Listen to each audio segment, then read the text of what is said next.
What's going on, Dodgers Nation? Welcome to another episode of Dodgers Dugout Live. And today it's an extra special day here at Dodgers Nation because we are joined by Dodgers All-Star Super Utility Man, a man who has never done anything wrong in his entire life. Chris Taylor joins the show. Chris, thank you so much for the time. Really appreciate it, my man.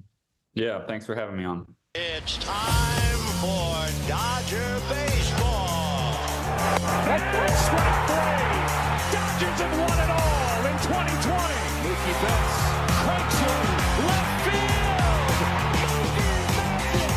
They're going to make big signings. They're going to make impact trades. I don't care how many times this team rips my heart out. I'll never stop loving the Los Angeles Dodgers.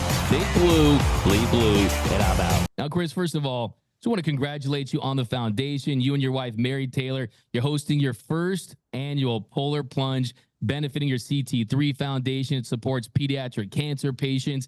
The event is taking place at the Manhattan Beach Pier. You got some of your Dodgers teammates out there. Just tell me about this event. Yeah, very fortunate. A lot of my teammates who are going to be in town for Dodger Fest, I convinced them to come out the next morning. They're helping me out a lot by showing up. We got almost the whole team out there. We got guys like Freddie Freeman and Mookie Betts coming to support. So I think it's a great opportunity for some of the Dodger fans to get out there and, do something a little out of the box and maybe jump in the ocean with the Dodger players. And Chris, you have given back so much. You and your wife, Mary, we could fill up a whole hour talking about your contributions, but what inspires you to use your platform to give back the way you do? I think my inspiration, the whole reason I started the CT3 Foundation was originally because one of my best childhood friends, he passed away with cancer, and that was sort of the driving force for me to help specifically kids with cancer. And then we've kind of branched out from there. We've through all the work we've done, we've worked with a lot of great organizations, and we've met so many great kids, and that's sort of driven us to branch out and help other areas as well. And we got introduced to the Friendship Foundation this offseason, and we're just blown away by the work they've done. They're building a beautiful Friendship campus that should be done by the fall of 2025, I believe. And it basically focuses towards connecting people with special needs with friends and teaching them life skills that are going to help them in their lives after school. We're super excited to be able to help them out. Yeah, it's incredible. If you want some more information, go to CT3's Instagram, go to the bio, hit the link. But it's February 4th, 10 a.m. to Manhattan Beach Pier on Sunday. I'm going to probably be there. I might have to take the plunge. Not a big cold plunge guy, but I heard it's really great and it really helps you out. So I have to join that. But I will say, I want to start here, Chris. I noticed that one of the presenting sponsors is Skechers. Of course, there's the link to Clayton Kershaw. I mean, maybe Clayton Kershaw used your event to announce he's going to be back with the Dodgers. I mean, what do you say about that? I mean, that would be awesome. I think, we all hope to have Kersh back. He's in a little different scenario as far this offseason. I don't think he's quite in a rush to make his decision. I think he's enjoying his offseason. He's not, as you know, he had surgery, so he's not available to pitch till the end of the year. So I wouldn't be surprised if he made his decision even as the season was going on. But of course, I think everybody wants him in Dodger blue come October. And you and Kersh and guys like JT and Seager and Bellinger, you guys really built this foundation. I can't believe it's your 9th year with the Dodgers. Feels like it was just yesterday that you started with this team. And Ohtani said one of the biggest reasons why he signed with this team was because it's a winning organization with how badly they wanted to win. How much pride do you take in being a part of that foundation that really led to getting guys like Ohtani, Yamamoto, and just this winning tradition that you guys have built here in LA? Yeah, it's awesome. The best part of playing for the Dodgers is they're going to do everything they can to win each and every year. And, we're very confident that we have a championship winning team, and we're going to be there when it's all said and done at the end of the year in October. To me, I look back at all my best memories, and they're all in the postseason. The regular season is great, but, it means so much more when you're playing in October and everything's heightened. And, I truly believe, there's no better feeling than winning games in October. And, I'm just very thankful to be on an organization that is there each and every year. Yeah, and I love seeing you guys still connect, you and Belly and Smith go on wine tasting. I see you guys on IG, so I expect you to go on wine tasting trips with Ohtani and Yamamoto after you guys win a couple World Series. So that's going to be cool to see. But Chris, you have been a part of some of the most star-studded teams really in baseball history in the last couple of seasons. But this offseason, the Dodgers signed the most coveted superstar in baseball history. You sign Ohtani. You go out there and you sign a Yamamoto. You trade for Glass. Now you add Teoscar Hernandez. Are you comfortable in saying that this is the most talented Dodgers team heading into spring training that you've ever been a part of? It certainly seems that way. I think it's definitely the most excitement for any year. Of course, when you sign all players of that caliber, everyone's going to be excited and everyone's going to be gunning for you at the same time. So, I think we will embrace that for sure. And, I think the players are just as excited as the fans are, and we're ready to get going. Yeah, Chris, I'm glad you brought that up. You said teams would be gunning for you. Look, you're used to that, right? You're the Dodgers, right? You're the team where when you're on the road, there's more fans in the stands, right? You always have that bullseye on you, but there's this narrative out there. Oh, what the Dodgers have done, it's bad for baseball, right? Adding over $1 billion in commitments with Ohtani and Yamamoto. And you had your old teammate, the great Ross Stripling, saying the Dodgers have gone into full villain mode. What's your reaction to stuff like that? I don't think it's bad for baseball by any means to, get, some of the best players in baseball on the Dodgers, one of the most popular teams in baseball. Whether you love us or hate us, I think you enjoy watching us on TV, and, we're just adding to that with guys like Ohtani and Yamamoto and Glass now and all these high caliber players. So no, I don't think it's bad for baseball at all. Couldn't agree more. I've been saying that you're not the villains, you're the heroes of baseball, because you're going to take Ohtani, a guy who's never been in the postseason, and let's be honest, you're going to get in the postseason, okay? And you're going to put him on that stage under those bright lights with this big franchise. But just kind of the expectations for this team with these additions, you got people out there saying this team is going to win multiple World Series titles, and hey, when's the parade, and let's fit these rings. But you know better than anyone else that it starts in spring training. It starts during the regular season. As talented as you are, talk about the challenges that come with developing chemistry with a new group. Yeah, 100%. You can't look that far ahead.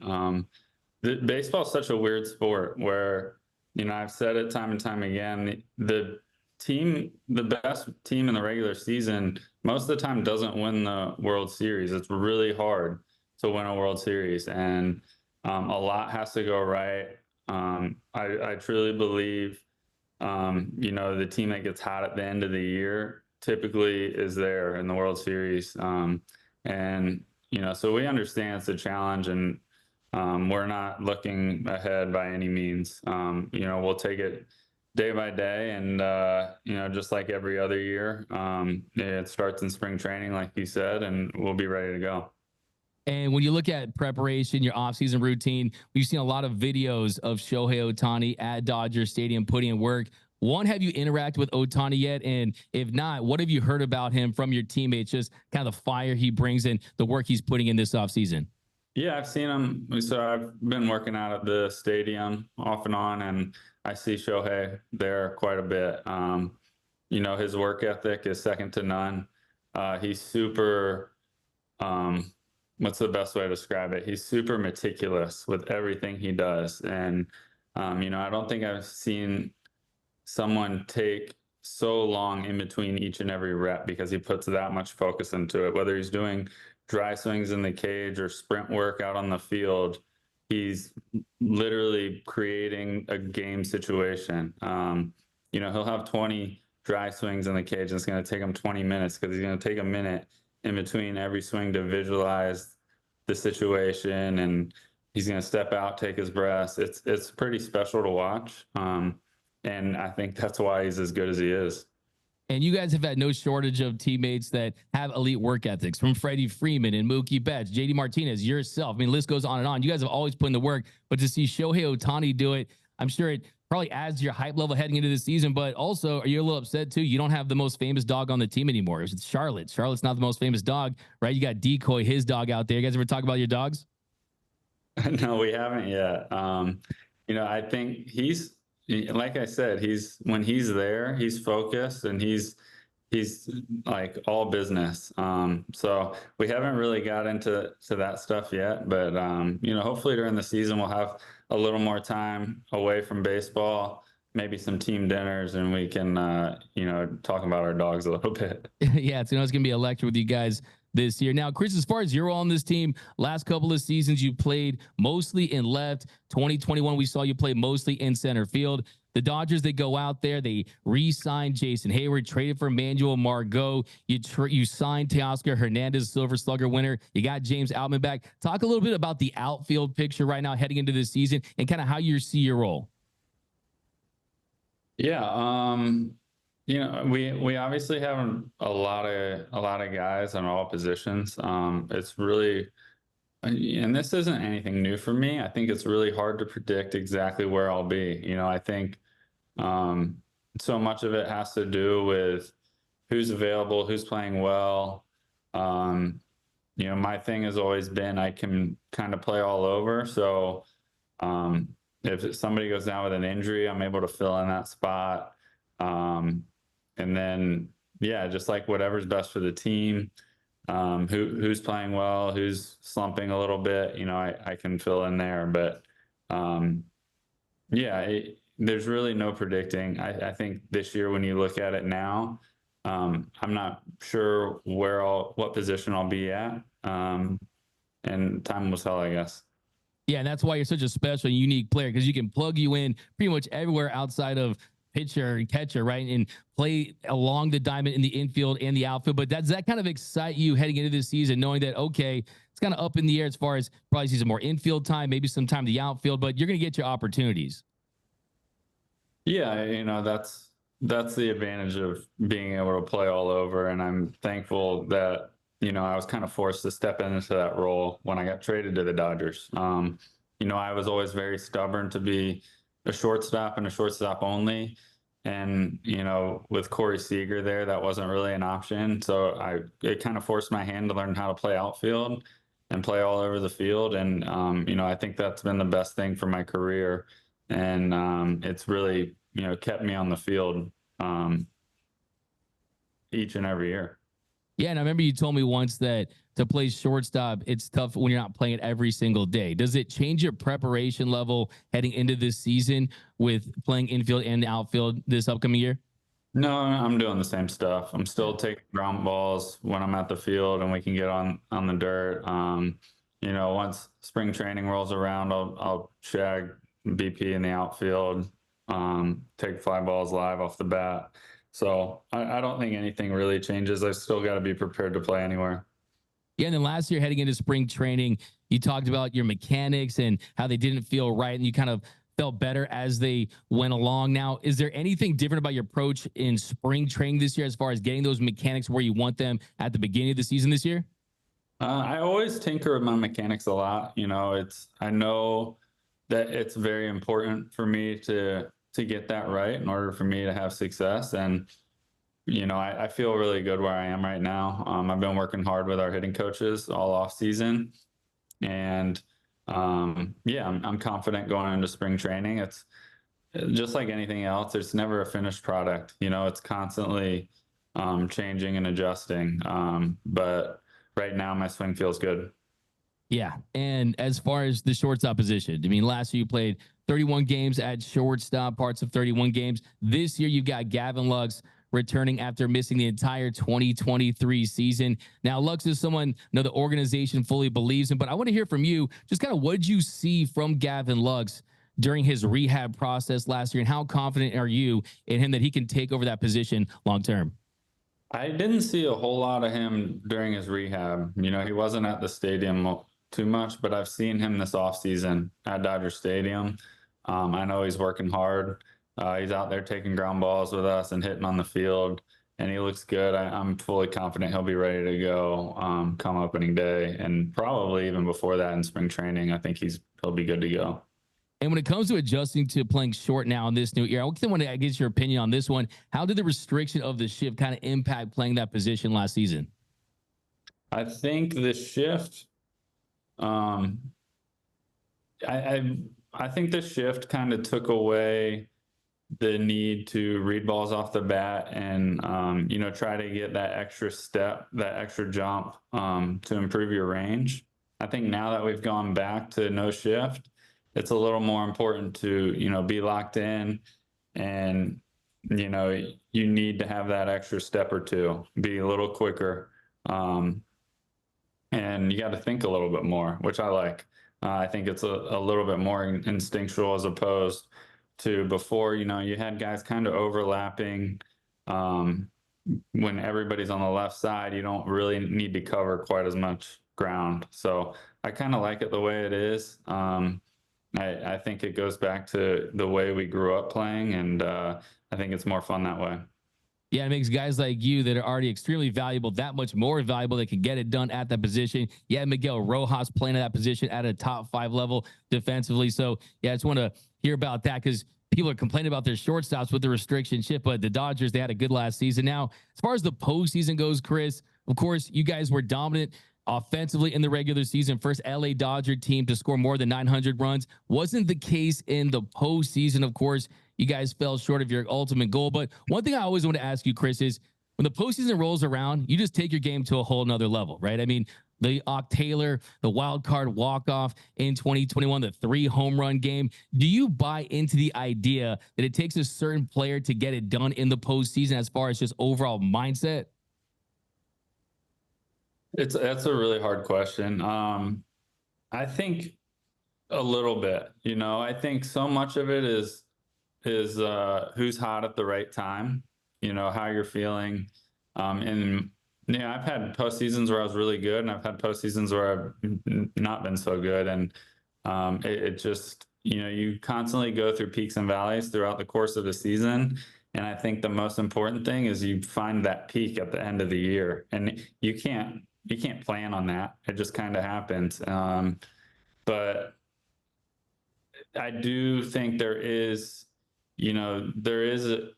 an advantage to guys that have a little bit of an edge and a little bit of a chip on their shoulder at the end of the year, and kind of, maybe locking it in just a little bit more. I think, and I don't think there's one type of player that does that. Some guys can be super relaxed and be that way, and other guys might be a little more tense and high strung, and they can be that way too. So it's hard to pick, like that's the guy that's going to be good in the postseason. But, there are certain players that have a history of stepping up when the moment's bigger. Yeah, and what's wild about that, Chris, is you were 8 for your last 72 before you hit that walk-off against Rays in the wild card, and then you just lost your mind. You went on a heater for the rest of that postseason, so feels like it just had to click at the right time. But is there anything you can do during the regular season almost as a team, as a player, to just make sure that you're peaking at the right time, or is it just kind of baseball is going to baseball, and you got to hope that you're feeling good when October comes around?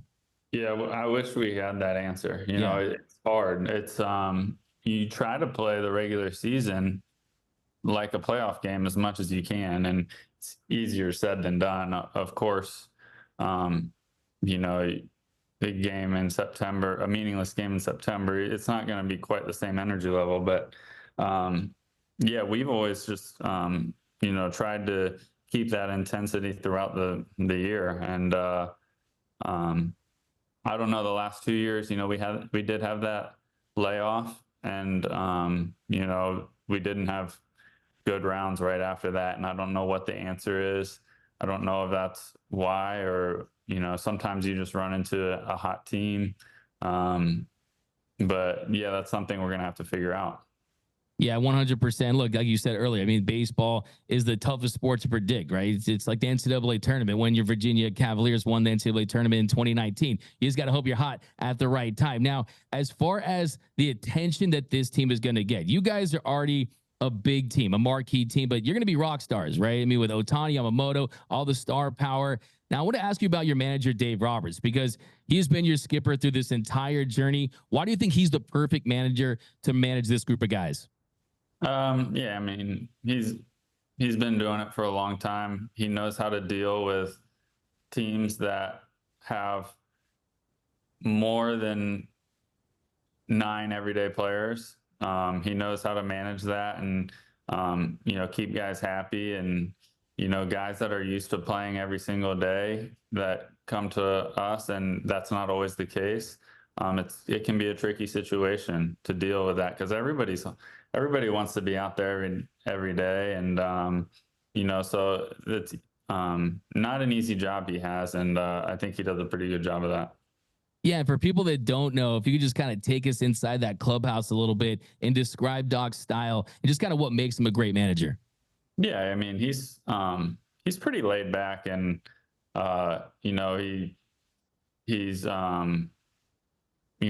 always, every day he tries to say hello to every single person on the team. When he comes into the field, he makes sure he's present. He makes sure he's reaching out to every single guy. And, I think that's important, to have that communication each and every day. And, we all have, a mutual respect in the clubhouse. Absolutely. So switch gears a little bit. So last time we had you in here, we had a rapid round. Now I'm going to ask you how well you know your own career. It's Chris Taylor has never gotten any question wrong in his entire life. Some numbers. We'll see you hit your first home run off of. You ready, Chris? Yeah, I don't think I'm gonna be very good at this game. You can pull up your baseball reference page if you want, go a little cheat sheet there. But okay, first career hit. It took place on July 24th, 2014 against the Baltimore Orioles. Who was the pitcher on the mound? It's see, I should know this. Is it Chen? You got it. There you go. There you go. There you go. You got it. Bottom of the fifth, 2-2 count, single to center. Your first career hit, Wei-Yin Chen. Wei-Yin Chen. Yeah. There you go. Okay. Your first career home run, July 15, 2016. You hit your first career home run. It was a grand slam against the Diamondbacks. Do you remember the pitcher, Chris? Sylvain Bracho. Boom. And there's another one. There's another one. Okay. Your 3 home run game against the Atlanta Braves in the NLCS in 2021. Do you remember the 3 pitchers? Reed, Martin, and Lee. Killing it, man. What are you talking about? I mean, seriously. Okay, so you hit your 100th home run last season. By the way, of course, you're the only player in Major League history to have a grand slam in your first home run and your 100th home run. Who was the pitcher they hit that grand slam off of, Chris? I'm so bad at names. You're batting 1,000 this game. I don't know. You notice I'm only saying last names. Is it Reyes? Close. This starts with Ray. Reynaldo Lopez. It was Reynaldo Lopez. Yeah, you hit the grand slam. But bonus one. Do you know how many career home runs you have? I mean, I know that was 100. Probably that was probably around 10. I don't know, like it's probably around 105. Oh, we won off 104. 104. Okay. 104. Well, that's going to do it. Thank you so much, Chris. We really appreciate it. By the way, for everyone out there, it's a great cause. Manhattan Beach Pier, February 4th, 10 a.m. The event presented by Chris Taylor and Mary Taylor, hosting their first annual Polar Plunge, benefiting his CT3 Foundation. For more information, go to Chris's Instagram, go on the bio, get the link, be there. I'm going to be there. We're going to be covering this event. It's a great event for a great cause. Chris, we thank you for so much, not just what you do as a player, but for everything you do for the Dodgers and this community. Yeah, thank you for having me on. Thanks a lot, Chris. All right, have a good one.